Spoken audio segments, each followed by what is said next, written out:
O tema selecionado para a noite de hoje é um tema figurinha conhecida já. É um tema bastante abordado e necessariamente importante para que façamos uma reflexão, né? Sempre a respeito de nós mesmos, nunca a respeito do outro. E o tema da noite de hoje é reforma íntima, né? Eu já falei algumas vezes, outros palestrantes já falaram várias vezes aqui na casa, porque nos convida a olharmos para nós mesmos, reconhecermos nossas dificuldades, reconhecermos nossas facilidades, né? Um olhar sem julgamento, um olhar leve, para nos reconhecermos exatamente do tamanho que somos. Porque a gente costuma olhar-se no espelho nos aumentando e no próximo diminuindo. É quase que natural do nosso estágio de evolução e do ser humano.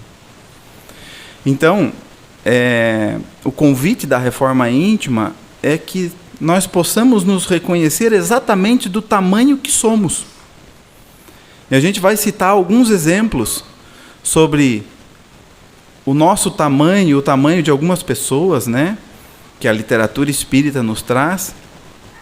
O tamanho dessas pessoas identificadas pelos nossos olhos terrenos e o tamanho dessas pessoas identificadas pelos olhos da espiritualidade, né? Como está muito em alta por causa do cinema aqui, as histórias de André Luiz. Então, um exemplo é a mãe e o pai de André Luiz, né? O pai de André Luiz, como que ele era visto pela sociedade, né? Então, um senhor importante, um senhor de muitas posses, que proveu tudo o que sua família necessitava, deu estudo para André Luiz e permitiu que ele se formasse médico, né? E quem era a mãe de André Luiz para a sociedade? Uma do lar, né? Que trazia a família no aconchego do seu amor e fazia tudo aquilo que era necessário para o desenvolvimento moral, espiritual da sua família. Chegando no mundo espiritual, onde é a nossa verdadeira vida, qual era a situação do pai de André Luiz e qual era a situação da mãe de André Luiz? A mãe de André Luiz, para aqueles que não assistiram o filme ou não leram o livro, agora vai de spoiler aí, me perdoem. Era muito melhor do que a de André Luiz, que estava na colônia Nosso Lar. Ela estava numa colônia superior. E o pai de André Luiz, para baixo do umbral, né? Então, partindo desse princípio, eu gostaria que vocês pensassem, cada um pensa sobre si, se vocês já estabeleceram para a vida de vocês metas para a aquisição de bens materiais. Vocês já pensaram lá no começo da vida? Eu vou estudar para fazer isso. Ou eu vou economizar um dinheiro para mim adquirir isso, para mim comprar minha casa, para mim comprar meu carro, para mim melhorar meu emprego, para mim estudar, para mim... Já aconteceu isso? É natural na vida de cada um de vocês? É bem natural, não é? Porque essas coisas são importantes, né? Não tem nada de errado a gente lutar pelo conforto e ir atrás de uma vida material melhor. Faz parte da lei do progresso, que é uma lei de Deus. Não tem nada de errado nisso. Então, está correto? Está corretíssimo. Está corretíssimo estabelecermos metas, corrermos atrás daquilo que nós queremos. Mas eu gostaria de perguntar para vocês se alguma vez vocês já estabeleceram metas para aquisições morais e espirituais.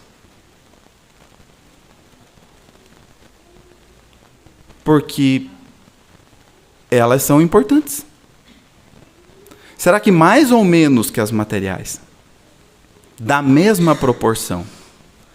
Mas o fato é que as nossas metas morais e espirituais, a gente não tem tanto empenho para desenvolvê-las assim como a gente tem das materiais. E como elas são de mesma importância, talvez até mais, né? Então, é claro que no mundo material, nós precisamos da matéria para viver, né? Então, mas nós não precisamos do excesso da matéria para viver. E muitas vezes a gente se escraviza atrás daquilo que talvez não seja tão necessário. Mas as metas espirituais, as metas morais, quem sabe a gente esteja deixando para uma vez por semana, aqui no centro espírita, ou no templo budista, ou na igreja evangélica, ou na igreja católica, às vezes 2 vezes por semana. E evangelho é muito mais que isso. Evangelho é todo dia. Evangelho é da porta para fora. Né?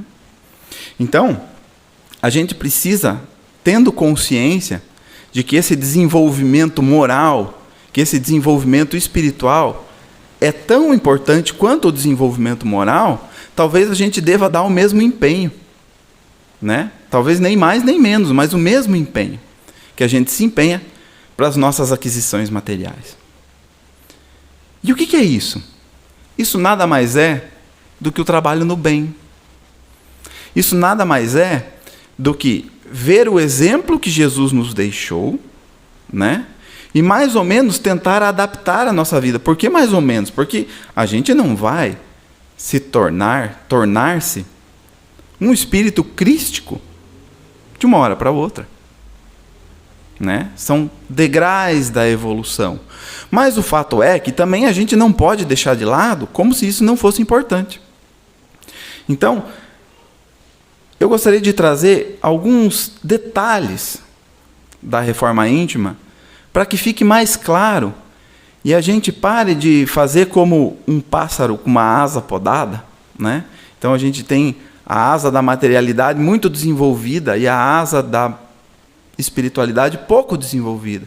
E o que a gente faz quando a gente quer inibir o voo de um pássaro? A gente corta uma asa só, né? Aí ele fica voando em círculos no lugar assim e não vai a lugar nenhum, né? Então, como dizia Chico Xavier, eu sou como um verme, como uma lesma que rasteja, mas sempre para frente, nada de círculos, né? Para que a gente possa entender a necessidade de progredirmos. Então, tratando-se de reforma íntima, algumas vezes eu paro para pensar e fico pensando se não seria mais fácil, na vinda de Jesus para cá, que ele trouxesse junto com ele para apóstolos 12 espíritos, assim, daqueles, né? Que ele de repente reencarnasse com 4, 5, 6 mil anjos, todos aqueles que participaram da constituição da terra, e eles viessem aqui e botassem a mão na cabeça, e você está curado, e você está curado. Já imaginaram? Já imaginaram, em vez de estar um espírito totalmente errante aqui na frente, falando com vocês, ter um espírito do alto escalão, né, emanando luz para todos vocês? Vocês já imaginaram que maravilha que seria? E por que será que Jesus escolheu espíritos comuns para ser os seus apóstolos? Espíritos comuns, gente como a gente. E a gente vê repleto de exemplos, né? Assim como Judas o traiu, Simão Pedro negou ele 3 vezes, e assim por diante. A história é repleta dos defeitos dos apóstolos. Não é verdade? Eu fico pensando, será que se fossem espíritos assim do alto escalão, a gente não ia fazer como a gente geralmente faz, um velho costume que a gente tem de dizer assim, mas também, né? Se eu tivesse no lugar dele, ou se eu tivesse o que ele tem, ou se eu, né, olhando para o próximo.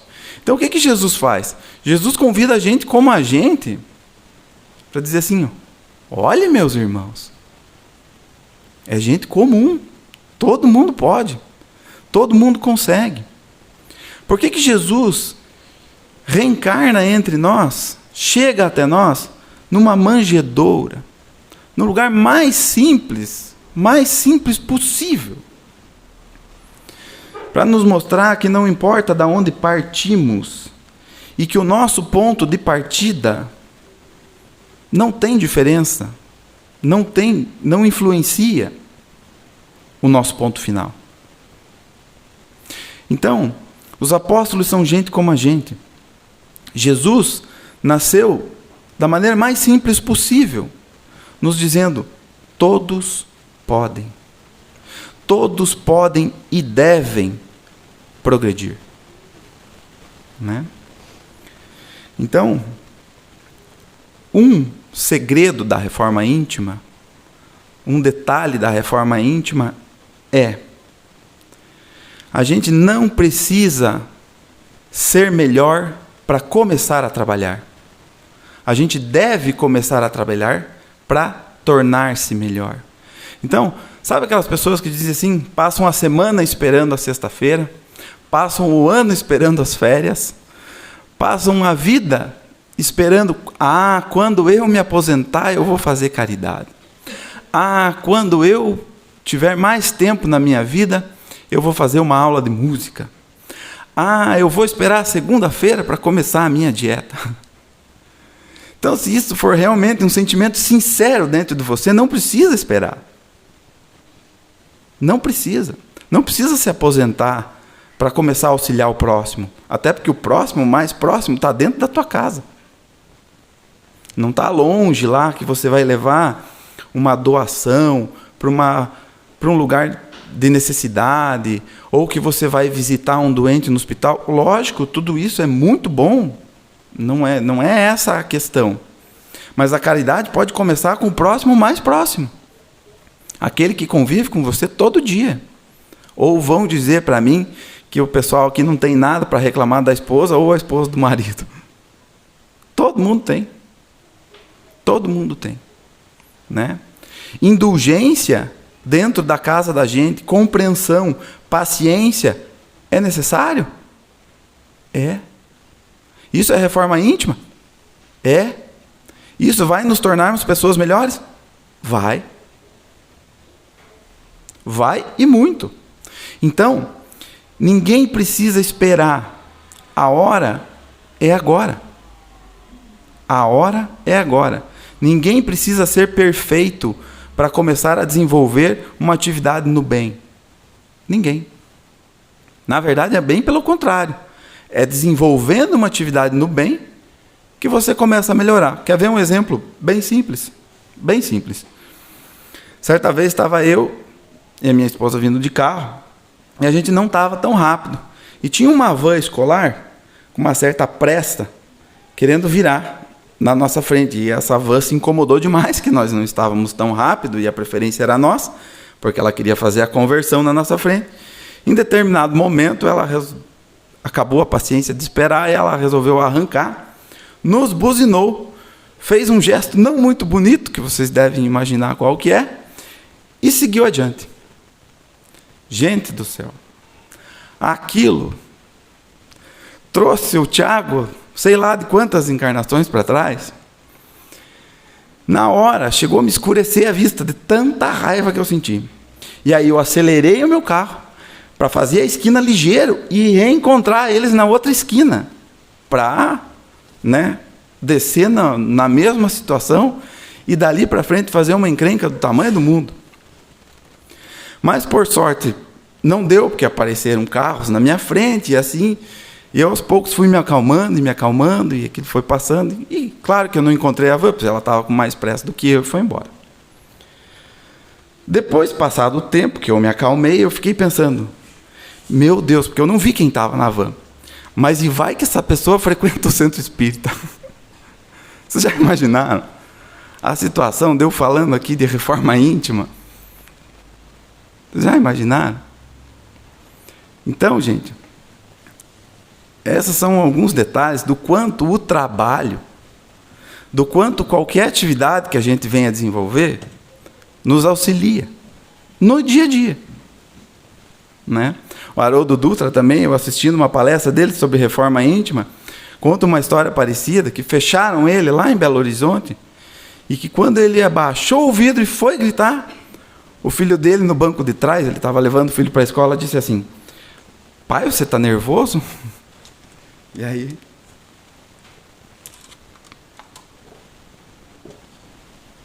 aí ele, tão brabo, só chacoalhou a cabeça assim. E aí o menino terminou de dizer para ele assim: você já imaginou se esse rapaz, você chega a gritar com ele e ele assiste tuas palestras?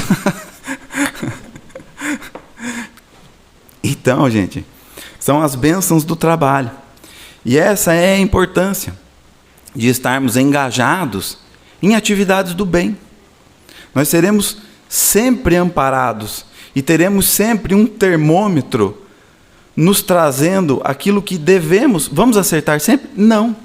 Mas vamos ter sempre um termômetro nos trazendo de como devemos ser e como devemos deixar de ser, né?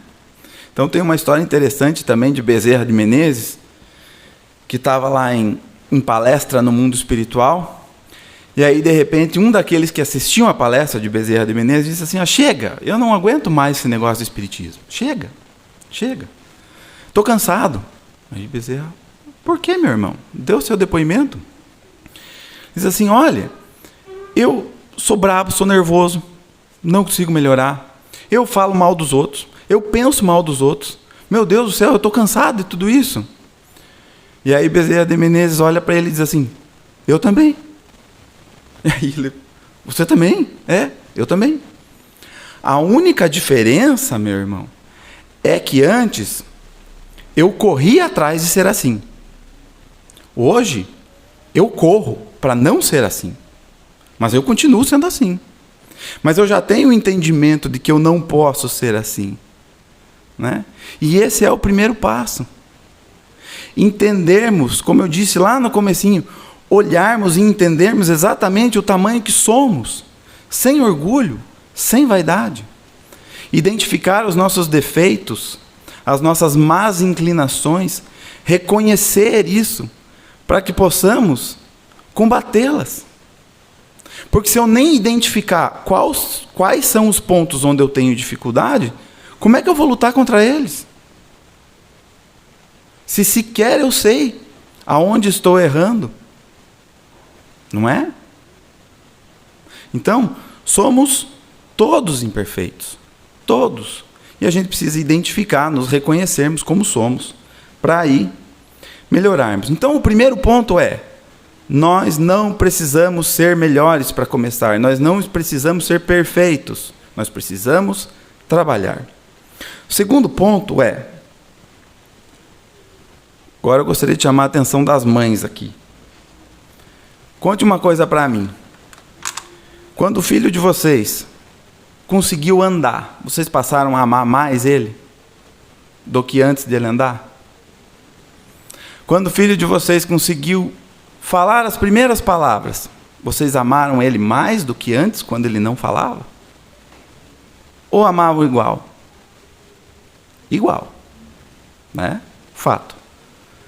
Percebe que o amor não precisa de desenvolvimento? Então não interessa qual estágio da evolução você está. Não interessa se você é um criminoso, se você só fala mal da vida dos outros. Não interessa se você sente muita raiva com facilidade. Não importa. Deus te ama. Isso que nós estamos falando de mães, né? Que não são mães perfeitas, que são mães que estão no nosso estágio de evolução. E esse amor já é puro e nato. Vocês já imaginaram o amor de Deus? Então, tem dúvida de que nós somos amados? Então, nunca duvide ou questione, como quem diz assim: eu não tenho jeito, Deus já deve ter largado mão de mim. Não. Absolutamente não. Porque não importa. Não importa o seu desenvolvimento espiritual, moral, não me importa. Deus te ama porque você é parte da criação. Ponto final. Essa é o segundo segredo da reforma íntima. Você é amado. Você jamais será abandonado. Você vai ter N oportunidades, quantas vezes forem necessárias, até que você encontre o caminho e desenvolva-se moralmente e espiritualmente. E a terceira e última parte é: nós estamos exatamente aonde precisamos. Vou contar mais uma historinha para vocês que ocorreu comigo mesmo. Uma vez, era 4 de dezembro de 2011. E dia 5 de dezembro era aniversário da minha filha mais velha. E aí a empresa que eu estava trabalhando falou assim, ó, amanhã você precisa ir para a unidade lá em Pato Branco, porque eles estão com um problema lá, você precisa resolver essa questão. Eu pensei, meu Deus, bem no aniversário da minha filha, né? E aí a gente tinha há pouco tempo passado por um processo de separação, eu e minha ex-esposa e tal, então tinha aquela necessidade de estar com os filhos, esse é meu ano de passar o aniversário. Eu pensei, meu Deus, eu vou para Pato Branco, gente, que situação. Mas fiquei bravo, mais bestemei, mais falei mal. Nossa, disse que esse emprego não vale. Tudo que eu podia falar, eu falei. Isso no dia 4. Aí, eu cheguei perto de uma tia minha, ela falou, meu Deus, o que está tão bravo, o que está aborrecido? Eu contei a história para ela, ela disse assim para mim, sabe, Tiago, você está vendo aquela flor ali? Tinha uma flor nascida no meio de uma calçada, tudo quebrada, mas tudo quebrada mesmo. E aí eu falei, tô. Ela disse assim, ó, ela floresceu aonde Deus colocou ela. A gente precisa florescer aonde Deus nos coloca. E eu escutei aquilo, mas eu estava muito bravo, não fez muito sentido. Aí eu fui para Pato Branco, cheguei lá em Pato Branco, só cheguei lá, o dono da empresa morreu aqui. E a esposa dele estava lá. E eu vim fazendo um atendimento fraterno de 2h30 de Pato Branco para cá. E na hora eu entendi a questão de florescer aonde Deus nos coloca. Aí fez sentido. Aquela flor, naquela calçada toda quebrada. E aí eu trouxe a esposa dele e vim atendendo ela, falando sobre, sobre vivência do Espírito, enfim. Não vou me estender. Mas vim fazendo um atendimento fraterno de 2h30, na torcida de que ela chegasse aqui mais calma. Né? Então eu entendi que eu fui lá só para buscá-la. Não fui para outra coisa. Né? Então, gente, nós estamos chegando no final, aqui na conclusão do nosso tema, e eu gostaria de relembrá-los que estamos prontos para começar. Não importa se somos melhores ou piores, nós precisamos começar a trabalhar no bem para que nós nos reformemos intimamente. Né? Não importa o ponto de partida, aquele que nasceu na manjedoura venceu. Não é verdade? Somos amados, não tenham dúvida disso. Jamais seremos deixados para trás, custe quantas encarnações forem necessárias. É bem verdade que vocês sabem que más inclinações são igual sofrimento, né? Então, a gente precisa, para ser feliz, a gente precisa reparar as nossas más inclinações. E não vamos questionar o lugar onde estamos inseridos. Nós estamos colocados no lugar que Deus gostaria que a gente florescesse. Obrigado pela atenção de vocês e até uma próxima oportunidade.